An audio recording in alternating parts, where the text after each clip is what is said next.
Bonjour à tout le monde, bonjour Balandi. Il y a un message, un message patriotique. Moi c'est Olivier Bolia, mon konabino Boyebi de Mbula na Mbula. On est ensemble, toza toujours Kobunda Pona Kosala Nyonso, to retrouver, merci à Malamu, to retrouver, to zongisa connaissance, il y a bien et mal Nambo Kanabiso. Et Batebele, on ne se comprend pas. Batebele, Bazo comprendre qu'à place il faut qu'il était. Batebele, vraiment, Baza perdu. Baza perdu parce que Bazo kanisa que notre combat, Isali, combat moko, il y a mona makambo nyos tozo mona. Alors on sait vraiment, bozala maye l'émission à l'élo parce que nako libele nako loba makambo oyo ezali vraiment ko kamwisa batu na mokili. Quand on dit que le Congo va mal, ce n'est pas simplement que nous avons un président qui n'a pas gagné les élections, mais tout en vraiment un problème makasi na kati ya mboka wana. Problème eza makasi, et j'aimerais que biso nyonso to travailler. Parce que tout ça quand même balamboka. Moni, tant besoin de moko. Moi je considère que le Congo est le kolanda kumoko. Et que bisonio so tozo appartenir nango. Et que bisonio so tozo a devoir de veiller à ce que ndakuana et koka kotambola malam. Ils ont vraiment devoir na bisonio so. Mais ce qui toujours à la silencieux ou complice, parce que silence est comme la complicité, ce qui m'a bémorisé au Salama. Et depuis ce matin, on m'a envoyé une vidéo d'un Congolais qui a aux environs de 50-60 ans comme ça, Azali vidéo nae, et Azali systématiquement Kofinga Batnyoso la personne est rien d'autre qu'un de porte-parole, un de bras droit. Il y a Félix Tshisekedi ou Azali Lelo, président de facto, il y a RDC. Alors, la vidéo c'était comme c'était en Chiluba, qui est une de nos langues nationales. Et Zagineti vidéo, il y a appel Kobeng Sabatu pour Baya Kotala nani Félix Tshisekedi tango akoya na Bruxelles. Mais na katia vidéo wana en Chiluba dont le message n'est pas adressé à tous les Congolais parce que il y a simplement 10 ou à 17% de Congolais qui parlent la langue Luba. Donc message ezalaki pour na batumoko précis. Batumoko précis. Non. Alors, message est qui pour un batumoko précis que Félix Azoya, Boye Bele, Banini, et puis tout le monde après, Kofinga, Batu Kolomususu, Boza Salité, Boza Boye, Boza Propre Trait. Bisoba Luba Toza, Kolekabino, Toza Kaboye, Boye.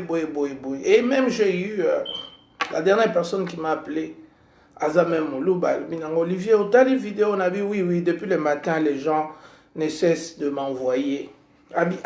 Mais pourquoi Ndeko Oyo, Azako Luba Boye, voilà. Quand maintenant les gens disent que batu basiliki batu balingi présidence et balingi balubate biloka bongo, est-ce que vraiment na ba message à boyer, est-ce que ça ba message oyo ezali ko aider ko finga batu salité ba ebi ko latate boye mais limité on est comme salité des pays de PCA on a ngaza mon limité, je vous dis limité pour mon ande comme salité limité batu ba roter le matin. Tout le monde a les cas, mais limité comme sale. Dans le barango. Pris à banda ko ekita qui environ de 500 000 dollars. Bandako ezaki ba 1 million de dollars. Et Kitaki, n'a pas 300, 400 000, 500 000 dollars pour la Nini. Il y avait toujours des attroupements là. Et Limité n'avait plus rien de résidentiel. Batbazosa, pipi, n'a pas mur baché, couleur Yapembe, les gens venaient, les membres de l'UDPS, il faut le dire, à Télémi, à Zozela, et du coup, au moins là, à Soubeli Mir. Et tout ça, comportement, on a jamais. Batbako le baké o notala ethnie boye baza salité o ethnie boye baza boye o batu groupe boye baza boye non, parce que même dans le code pénal l'infraction est individuelle, donc on ne peut pas commencer à mettre batu nyonso tout na kati ya liboke moko. Mais ce que moi je déplore ici, c'est le comportement de Nayemoko Félix. Tous ces gens-là qui insultent, tous ces tribalistes, toutes ces personnes-là qui remplissent les nets ou les réseaux sociaux ou les journaux, la télé, qui insultent en son nom, qui lancent des messages tribalistes. Félix Afandakana Bango, des entourages naïe Bango Ana. Bato Msuna, au Bazana, Belgique, tout ça. Oba finga kaka tribalisme. Nde entourage ya Félix Mobimba Yangoana. Alors moi je me dis, et ça a passé. Et ça a passé parce que Félix, quand on te critique quoi? Otangati. Wana ezali critique. Ils insultent. Si tu as ton diplôme, tu le mets sur la table, ou bien si tu as des numéros, toko benga pour vérifier. To bengi. Wana ils insultent. Bon, ce qui balobi que au sali dil na Kabila, au Tekimboka, ils ont insulté.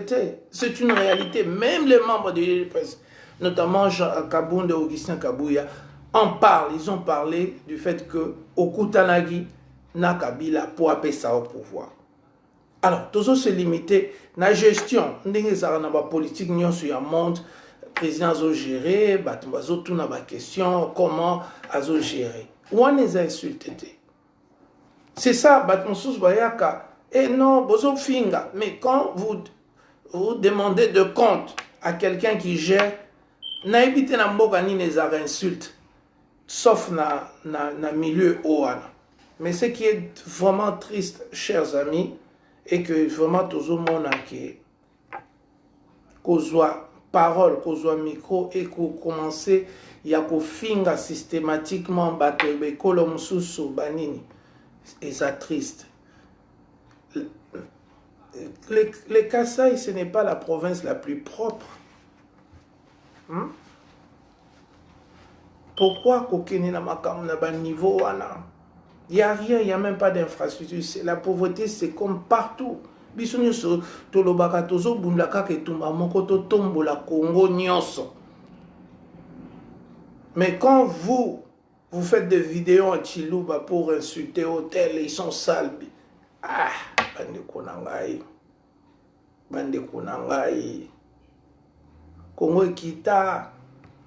Omoni mutu mususwa. So ozomone na musika omoni mutu. Mais tant komi koyoka makambo ezobima na monoko na ye, omoni façon na neti papa moi né nazalaka na Toronto. Non, otali mutu azolo batanga classe, mais mauvaise éducation na niveau moko ko ndimate. Obi me muta bata boy ba uta wapi. Donc un papa mal éduqué na ebiso akofinga akoloba bilo moko tali lobi wa. Et puis le comble bango tout basambelaka. On le voit dans les églises, des gens mal éduqués. Mal éduqués. Oyo ba répondaka nyonso tout pa mama na yo, nyama, talamutu, talanini. Mais des gens comme ça. Mal éducation moko na notre monate. Mais il y a un peuple congolais. Maintenant vous avez compris. Est-ce que Félix Aza président Congo? Les faits ne le montrent pas. Aza président, il y a ethnie.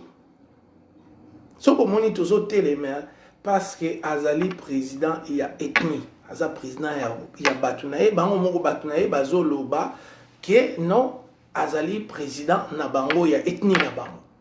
Or nous avons une vision nationale, tous en la vision il y a au 5 sabatu, tous en la vision wanate. Et prendre le micro au finga batu, au boza sale, au boza bo. Et au moninde IDP ça comme ça limiter salité. Du mettre ça qui n'a pas fleurs partout, ba mira pembe, ba mire se comme la masuba. Pris à Balopango et Kita, nous avons perdu biso batoza ba propriétaire na quartier wana. Ba prix à Bandako et Kita de plus de 500 000 $ depuis IDP ça ya wana. Tondima tout ça ba perte. Bandako ba 1 million et comme ba 700 000 ba 600 000 parce que comment dit salité mon impossible. Et tout ça vous voulez pas que le peuple congolais bani mais Kofinga ça est l'autre côté. Honnêteté, Moussala, diplôme, Komi Kitissa, ma valeur, conscience, c'est ça qui fait la grandeur d'une nation. Ce n'est pas les blablabla, ce n'est pas les insultes.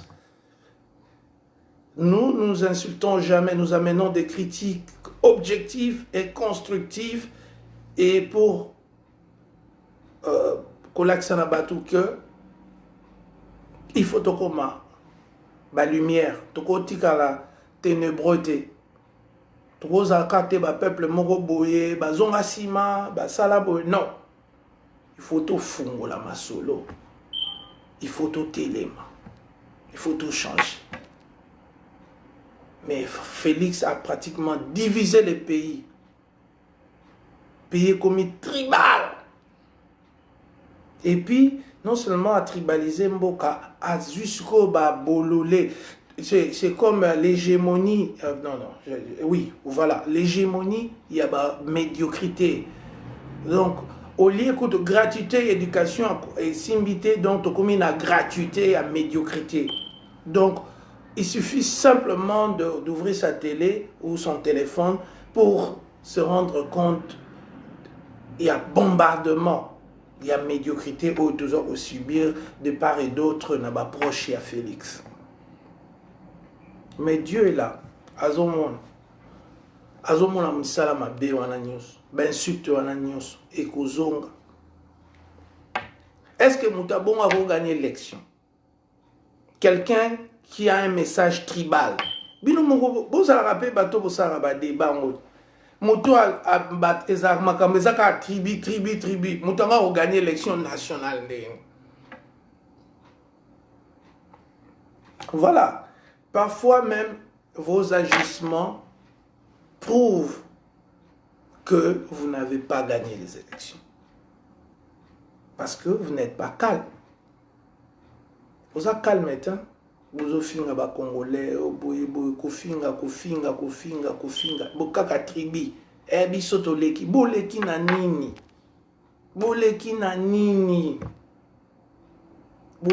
nini, limité comme salité. Parce que balobaka, la charité bien ordonnée commence par esika bozali. Soki bozaki batwa propre bolaka, pona nini limité comme salité nenge wana. Ni mettez zaki et les cas quartier ni se zari na ba caniveau ba nini ba évacuation ba nini et comme sale depuis l'avènement de l'IDPS dans ces quartiers. Limité est devenu sale. Oui, donc c'est très facile de parler comme ça en l'air, mais les faits, les évidences vont dans le sens contraire. Il faut aimer tout le monde. Les capacités. Aimer les gens. Arrêter avec le tribalisme. Aimer tout le monde.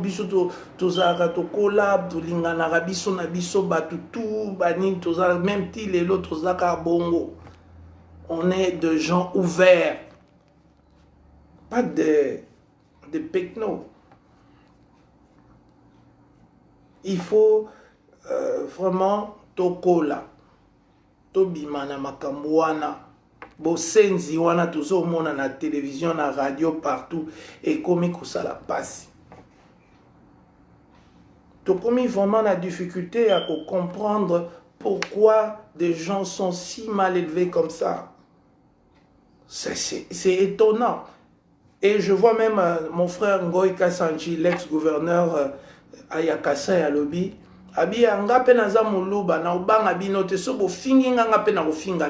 quelque part, il reconnaît que la culture du Kassai, c'est les insultes. Implicitement, c'est ce que ça veut dire.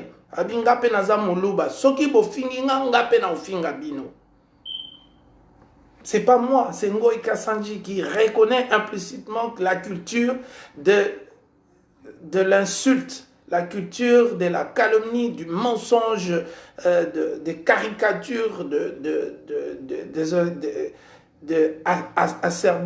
acerbité, donc des insultes acerbes, tout ça, pour diminuer.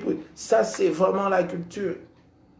Kofinga, kofinga du matin au soir. Mais motala quand même.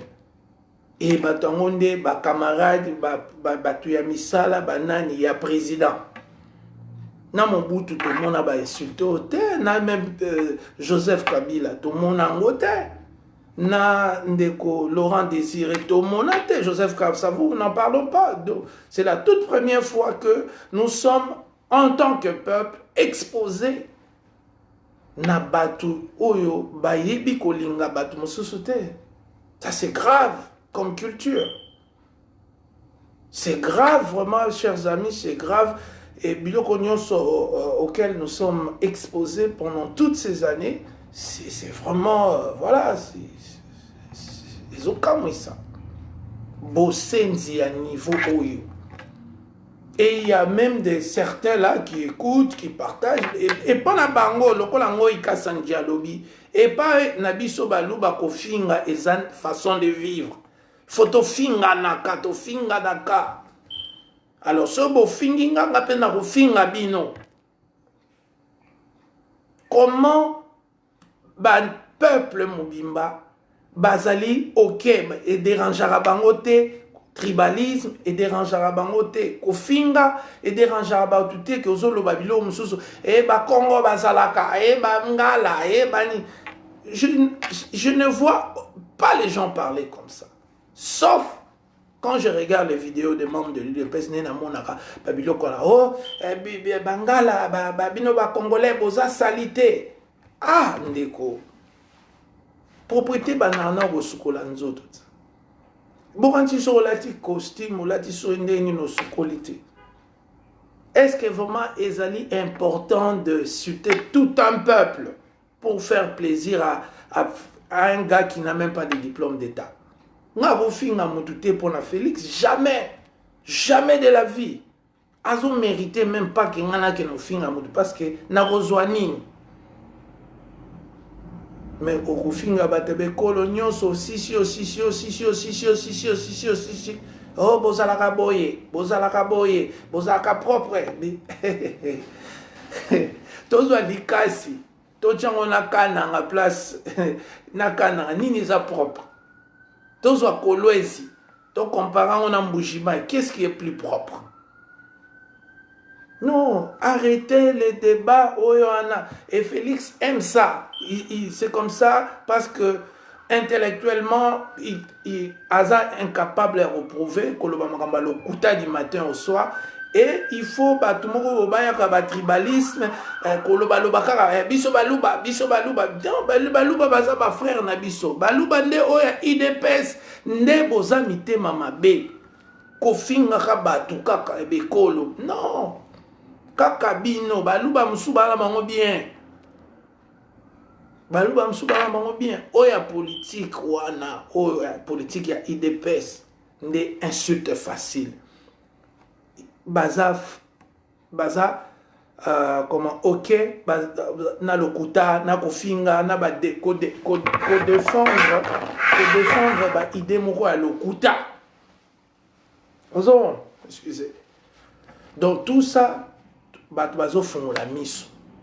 Chers amis de l'IDPS, arrêtez avec vos insultes tribales. Arrêtez avec votre amour de Félix Poazamoluba. Félix a un diplôme, tu as dit le côté. Madame, toi, Zolobazo, Kosa. Boromata, Borokita, la vérité te tue. Diplôme exaté. Balobaki, Bazo Zobambongo à l'état. Bazo Zoazoa yango. Arrêtez qu'on finga biso, tout ça, la biso contre binoté. Tout ça contre Félix, a eu diplôme T, et puis a comme élection la tricherie Kabila Tchaï. C'est tout. Et puis, na ba question et la gestion, mais pourquoi mbongo 15 millions et bungi. Oh, ba preuve, ba la kisi mbongo kebo. Tolo bate. Yangonde tribalisme. Doto tika ba mi ibi ba renier kaka. Totika bato batanga te ba renier, totika buzo ba renier, totika ngo pona nini, pona mwana ya premier docteur en droit. Non, c'est pas ça. Totonga mboka na bolingo. Insulte te, ki tribalisme te. Bozomona te que président akomaka atikalaka na baluba pamba. Et ça normal te. Parce que Dieu est vrai. Tout le monde n'est pas à l'aise. Nous ne sommes pas à l'aise avec le fait que les gars n'ont pas étudié. Nous ne sommes pas d'accord avec le fait qu'ils mentent tout le temps. Ba vidéo to tchakawana. Est-ce que ça yangai ngamna sala ba propos? C'est ça la vérité. Si les gens ne veulent pas venir, beaucoup bimisa bambongo po ba ya kotala etoko tchaba. Donc vous allez vous retrouver seulement entre Balouba là-bas. C'est ce qui sera grave. Aza président Kassai ou toi Aza président de facto et à Congo. Il faut vous poser aussi des questions. Eh, makam tozo salo ou toi zoloba. Et zo bim salo la président quoi ça n'est qu'un président il a limité na Kassai. Donc président a Renyaga na limité na Kassai. Toi, président, il y a bateau, bazana Kisangani, bateau, bazana nini. C'est ça, ouvrez la tête. Ouvrez la tête. Et ça la soni. Depuis que tu président, au président, na sentir vraiment que, oh, abo me ma Congo na guerre. Abo me ma Congo na buzoba. Et ça, président Azali. Talakak, ba message commis au. Bino batebe kolo mususu bozala kabo e bozala to fanda na mobutu to yoka ngote ata ko mobutu ango abanda osala ba feti na Guadeloupe parce que mabe ya mobutu to moni lelo zaika ba feti le kai mais mobutu ayo ko sabiso sonite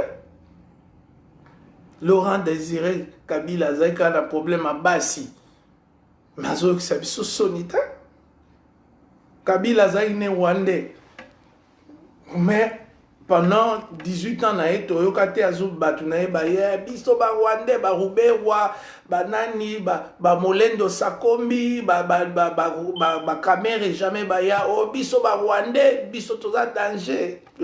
To l'équipe écolo msous. Ba vivre na ki Rwandais na bango na silence malgré bazo boma batu mais ils sont quand même silencieux. Alors mais il y a un concept au PESA.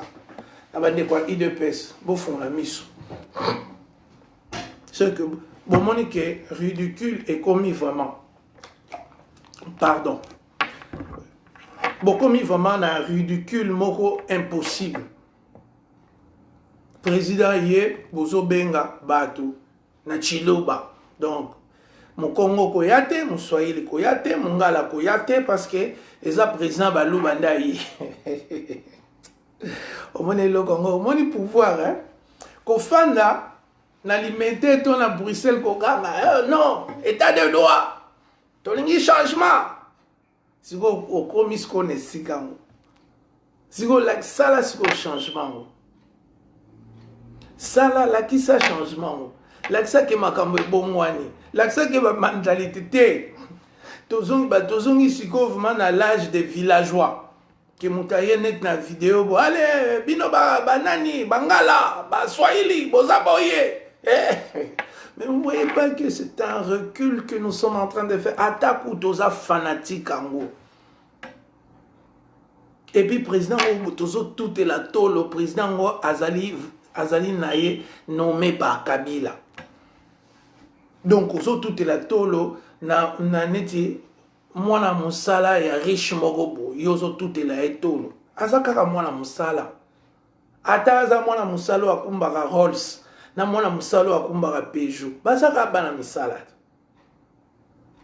Donc mwana musala ya Rolls batindaka ete kakati et na o azo poussa tam so aza chauffeur a patron aza na Mercedes kaka aza peka mwana musala batindaka kaka keno zo bat na aéroport keno sala bo kene mission na Japon keno bonde la occidentaux ba pardonner batu ya o baza na comment on appelle ça o baza sous sanction ba kotinda yo kaka mwana musala changeaka te.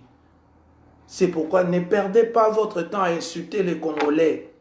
Biso tozana ba camarade ba lube belé. Tozana ba ninga msu ba bala ba luba ba ninga msu pe ba sana ba business ba faire sérieuse. Ba msu ba investissant na ba kananga ba mbujima ya zane originaire te azala na ba luba mikonyos. Ce n'est pas pour Félix ndembo kokomisa batu binemia ba luba, mais non, ça ne marche pas comme ça. Nous avons nos amis Balouba, nous les aimons. Ce n'est seulement les Balouba oyo baza na politique ya IDPS. Nde balingi bakomisa Balouba nyonso batu mabe. Ça, on ne va pas les tolérer, on ne va pas laisser.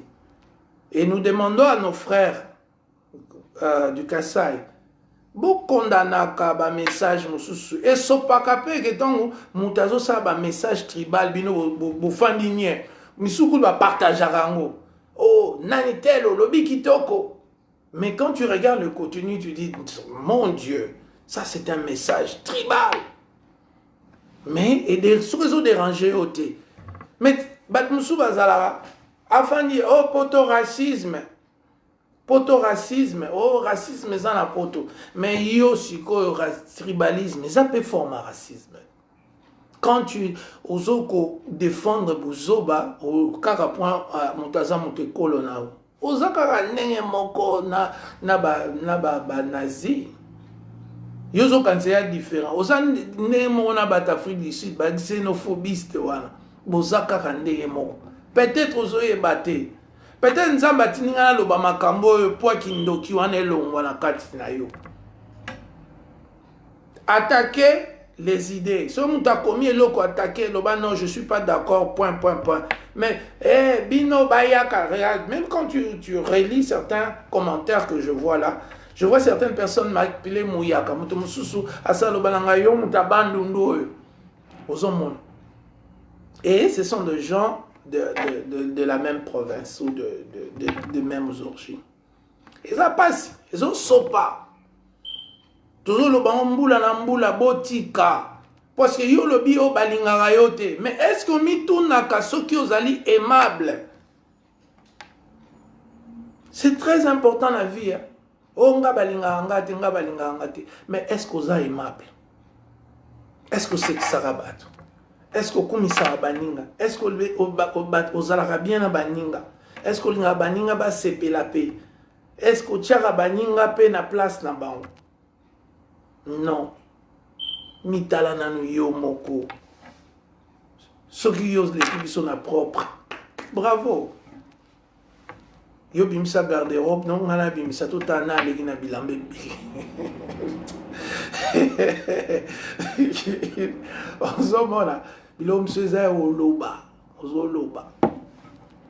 Mais surtout bitu kene na pratique combattant coup de thé. Ozomona. C'est ça qui tue les Congolais. Tu parles. Félix Mboula Namboula. Kabila. Sa place est en prison. Sa place est... Et on va faire ceci. On va faire cela. Tout ça, c'était de blablabla. Les lots bazo lia. Na Kabila. Alors, Moutou Moutindo Nengwana. Ce que tu as Félix. Bisope, tu changer, net, tu changer, tu dasuka, tu à partir de l'autre commis, bato Kabila. Non, chacun fait son choix dans la vie. Au sali choix na yo, yakokene et pas ya moto yo le qui fasse en prison. Nous on est resté. On est resté fidèle à notre combat, on est resté cohérent. Parce que nous croyons que Bitumbana biso ezali kunano non tomoni vraiment makambo nyonso malamu te tokokontinue kobunda.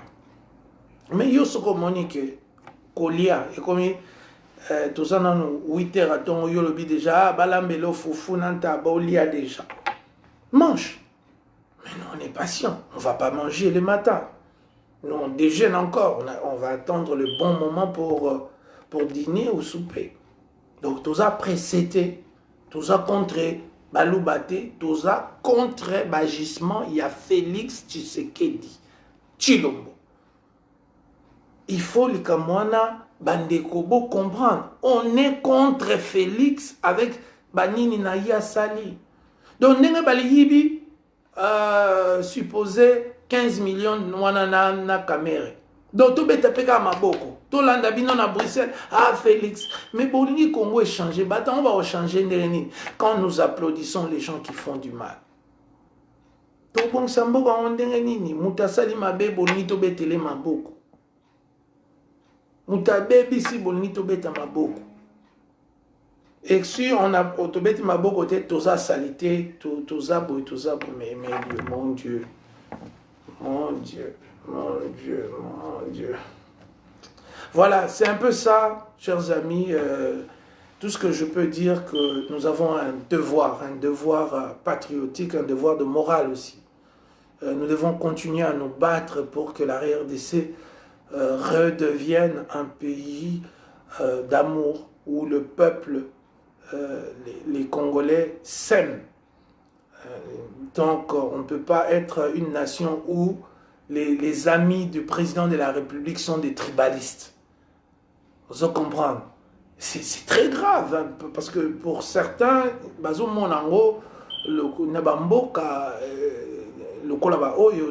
les racistes sont considérés parfois comme des mouvements terroristes. Donc le tribalisme, ce n'est pas quelque chose de louable, ce n'est pas quelque chose que nous devrions soutenir. Non, pas du tout.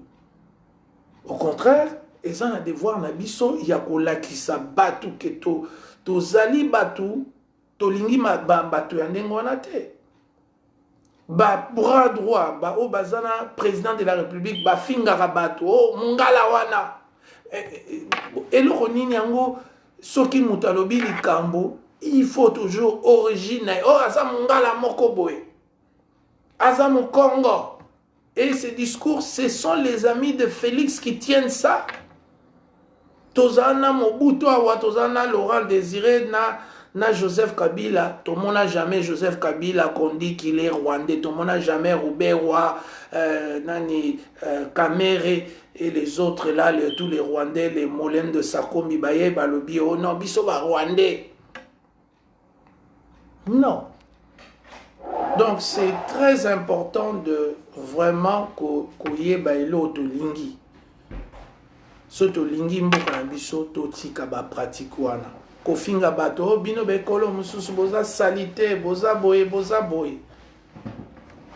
Ngala lobaka ngaza mona limité comment salité depuis IDPCA. Ba comment subala ba mur, ba fleur nyonso au moni so bozo subela ba fleur et ba fleur nyonso côté on est beba. Ba priya banda ko ekita. Juste présence ya pamba ya IDPS. Ozomona.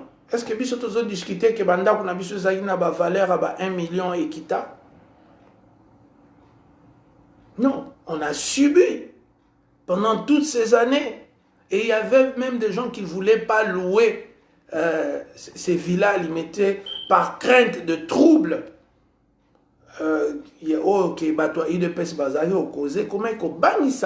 Vous savez combien de familles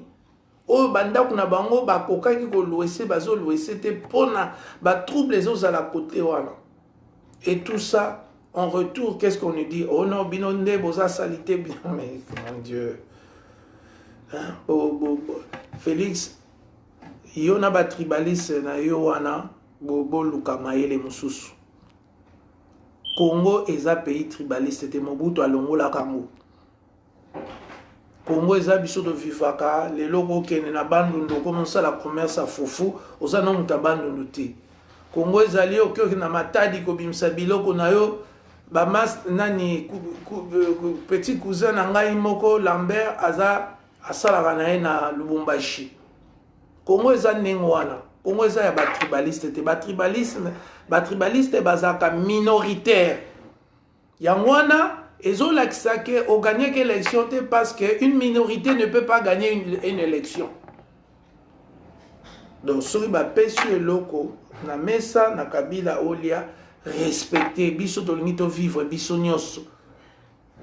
Hier on m'a dit que libala moko boye na ya garçon moko boye na mwasi ya mulube ekufi likolo ya élection na bino parce que bato nyonso ya Kasai balingi suko yoka eloko moko te kaka Félix neni Félix aza mwana 5e CO mwana 5e CO akoki yo tansoza neti ba docteur Chani aza docteur ya Harvard akoki kolanda mwana premier 5e CO ta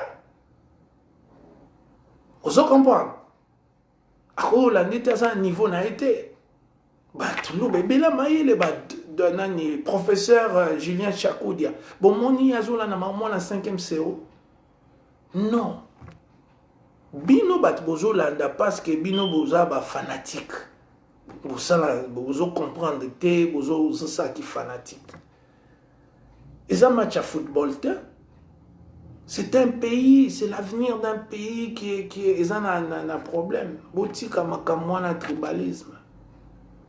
C'est très grave. Nous, on n'a pas grandi comme ça. Maintenant, on voit des gens... Non. Les Balouba sont nos frères. Mais les Balouba de l'IDPS, c'est eux qui enseignent la doctrine du tribalisme. C'est eux les grands enseignants de cette doctrine. Au Bangala, au Babayaka. Comment c'est facile pour des gens d'insulter d'autres personnes. Voilà, Nasukiwana, je remercie à tout le monde, surtout votre attention, Nembolandi, vraiment, Eza Mawabo, Epsa Félix, Sori Moyen Zali Atika na Kinshasa, Yann na Bruxelles, parce que comme ils sont, et comme le quoi rassemblement, il y a des tribalistes, Barokuta Nakuna, Soki, vraiment, à Sali, à ta mon côté, à peuple congolais, pardon, parce que ma proche naie, bazo tinda ba message moko ya tribalisme ya makasi. Ce qui a couru aux hommes à la raison, à désavouer Batouane.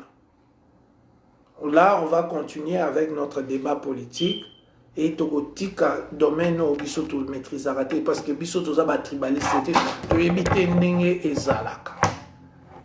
Donc, Tolingi Koutou, Tokota na makambo wana te. Merci beaucoup et que Dieu bénisse la RDC et to combattre xénophobie, to combattre racisme, to combattre tribalisme. Ce sont des maladies cousines et elles ont le même effet. Donc, c'est la division et ça amène un discrédit total à notre peuple, à notre civilisation, et il faut que tout bunda pour condamner en haut. Voilà, merci.